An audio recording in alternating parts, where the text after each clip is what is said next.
Pria kulit hitam ini memang tenang. Dihadapkan dengan musuh, ia masih tersenyum. Senyum yang sangat alami. Kemudian dia mulai mengembalikan sisa uang. Tapi perampok memang serakah, ia bahkan mau merampok cincin karyawan wanita itu. Tapi ia berkata, ini adalah hadiah yang ditinggalkan ibunya untuknya. Pria kulit hitam itu melihat perampok tidak mengampuni gadis itu. Mata tiba-tiba menjadi tajam. Dia dengan cepat menghafal karakteristiknya. Kemudian dengan paksa melepas cincin karyawan wanita itu. Berikan pada perampok. Setelah perampok mendapatkannya, ia buru-buru meninggalkan. Pria kulit hitam itu segera mengejarnya. Dia hafal nomor platnya. Sepulang kerja, pria kulit hitam mengambil palu dari rak. Keesokan harinya, supermarket membuka. Cincin karyawan wanita itu tiba-tiba muncul di meja kasir. Dan pria kulit hitam itu menggunakan handuk untuk membersihkan palu yang dia ambil kemarin. Lalu tinggalkan di rak seolah tidak terjadi apa-apa. Pria kulit hitam bernama Michael. Dia adalah pensiunan prajurit pasukan khusus. Sedang bekerja di supermarket ini. Pekerjaannya tidak hanya nyaman, tapi juga ia bisa pergi kemana-mana. Pada hari itu, Michael seperti biasa. Pergi ke restoran untuk makan nasi.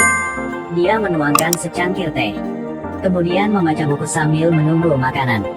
Sekaligus, ia mengobrol dengan Teddy yang pelanggan tetap restoran. Dari obrolan, Michael menyadari, Teddy tidak hanya sangat tertarik untuk belajar, tapi juga terutama suka menyanyi. Tak lama, ada pelanggan lain ke restoran UTK menjemput Teddy.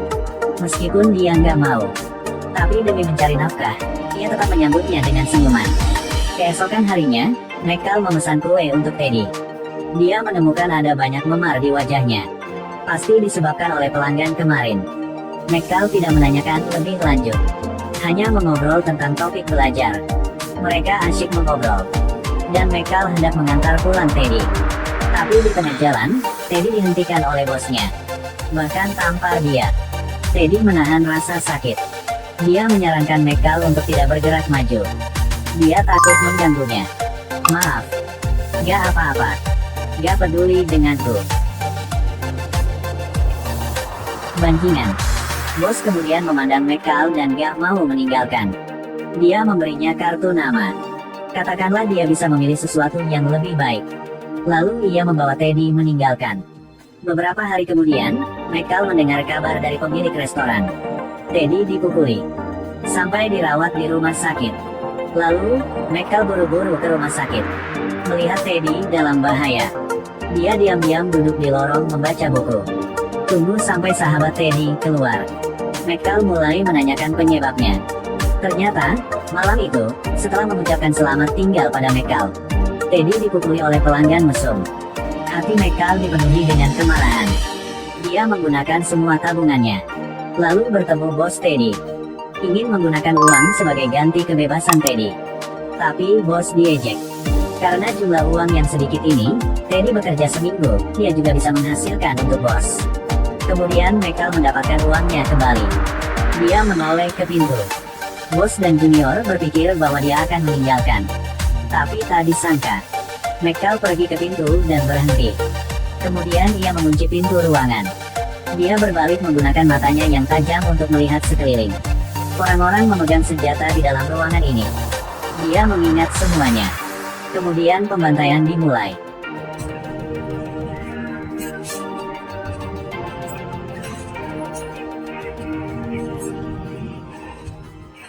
Michael duduk di tanah. Dia memperingatkan bosnya bahwa dia dapat mengambil uang. Setelah itu, ia pulang ke rumah dan mulai mencuci darah dari tangannya. Michael berpikir, kali ini dia menangani semuanya dengan sempurna.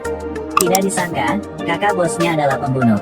Mengetahui bahwa adiknya dibunuh, dia segera kembali ke negara untuk menyelidiki pembunuhan ini. Bertekad untuk membalaskan dendamnya. Melalui jejak adegan, pembunuh itu telah bisa menebak. Lawannya adalah Master. Kemudian, melalui kamera, dia menemukan foto Michael. Pembunuh itu kemudian menyamar sebagai petugas polisi. Datang ke rumah Michael. Dia ingin memeriksanya. Dan Michael merespons dengan lancar. Menandakan dia kebetulan lewat. Meskipun kedua belah pihak tidak mengungkapkan celah. Tapi satu adalah prajurit pasukan khusus teratas. Yang lainnya adalah seorang pembunuh profesional. Keduanya telah menemukan identitas satu sama lain. Malam berikutnya, McCall ke restoran UTK makan malam. Seorang buruh masuk ke dalam.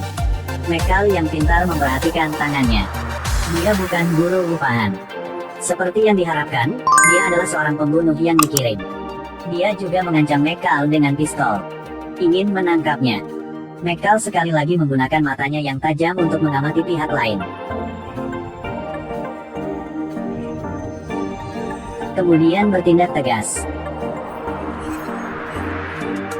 Setelah membunuh sang buruh itu, McCall keluar. Dia memegang HP. Membidik pembunuh yang ada di dalam mobil. Lihatlah. Setelah berfoto, ia buru-buru meninggalkan. Pembunuh dengan ekspresi terkejut memerintahkan bawahannya untuk mencegah McCall. Tapi dia dengan lembut dibunuh olehnya. Setelah McCall berhasil kabur, dia segera pulang. Ia menggunakan metode khusus tentara untuk melakukan pertolongan pertama. Gunakan madu rebus untuk dioleskan pada luka. Pada waktu ini, pembunuh sudah masuk ke rumahnya. Dia tiba-tiba mendorong pintu toilet. Gak siapapun di sana. Ternyata McCall telah berencana. Dia memasang kamera HD di rumah. Dan ia bersembunyi di ruang aman. Keesokan harinya, McCall bertemu teman lamanya. Dia mengeluarkan foto tadi malam. Minta dia untuk membantunya menyelidiki informasi pihak lain. Sekarang dia tahu bahwa penyerangnya bukan hanya kakak laki-laki bosnya, tetapi juga di tim pembunuh profesional. Pada waktu ini, pembunuh sedang makan malam. Tiba-tiba, musuhnya muncul di depan meja. McCall memperingatkan si pembunuh. Dia dulu adalah iblis pembunuh. Dia telah melakukan banyak hal memalukan. Jika pembunuh terus melecehkannya, maka dia tidak akan memaafkan. Setelah mengatakan itu, McCall bangkit dan pergi. Tapi baru pulang, pembunuh membawa bawahan ke supermarket. Mengintimidasi rekan McCall. Ia ingin mengandalkan rekannya untuk memaksanya keluar. Sepertinya si pembunuh tidak mengindahkan peringatannya sama sekali. McCall hanya bisa ke sana. Kemudian dia naik bus ke supermarket. Pada saat ia datang, pembunuhnya sudah dalam penyergapan. Gunakan penglihatan malam untuk mendeteksi. Pada dasarnya tidak ada seorang pun di dalam bus. Sementara semua orang skeptis. Loudspeaker supermarket berbunyi. Salah satu pembunuh dengan tidak sabar memerintahkan pria gemuk. Katakan padanya untuk memimpin jalan ke ruang radio dan matikan musiknya. Tapi begitu dia memasuki ruangan, McCall muncul seperti hantu. McCall dengan lembut membunuh seorang pria. Lalu menyembunyikan mayat di kamar. Dan menutup pintu kamar. Pria lain merasa tidak normal, jadi ia maju untuk mengamati. Tapi secara tidak sengaja menghentikan pria gendut yang melarikan diri di lorong. Pada waktu ini, McCall muncul lagi. Beberapa pembunuh yang tersisa sedang mencari di supermarket. Tapi tiba-tiba ada pemadaman listrik di supermarket. Semua lampu dimatikan oleh McCall. Meskipun para pembunuh memiliki perangkat penglihatan malam, tapi masih kalah dengan pemahaman McCall tentang medan supermarket. Tidak hanya terus-menerus dipukul. Beberapa orang bahkan tidak bereaksi tepat waktu. Telah dibunuh. Dan penjaga gendut itu mengambil kesempatan untuk membawa semua orang melewati jalan yang aman. Dan McCall hanya mau membunuh semua pembunuh. Mengambil keuntungan dari supermarket, semua bisa menjadi senjata. Habisi setiap orang yang selamat. Pada akhirnya, hanya bos pembunuh yang tersisa. Pembunuh licik menemukan lokasi pria gemuk itu. Tepat saat dia akan menembak, paku baja datang. Ternyata itu adalah McCall dengan pistol paku muncul di belakang. Pembunuh menahan rasa sakit bersiap untuk melakukan serangan balik. Tapi McCall dengan paku tajam, menembakkan tembakan fatal. Tembak si pembunuh di depannya. Sama seperti itu, organisasi pembunuh yang jahat dihancurkan. Beberapa bulan kemudian, McCall kembali ke kehidupan normal. Dan Teddy. Ia tidak melakukan pekerjaan lama lagi. Ia pergi ke sekolah. Harapan untuk dapat menjalani kehidupan yang bermartabat di masa depan. Klik like dan follow saya. Sampai jumpa.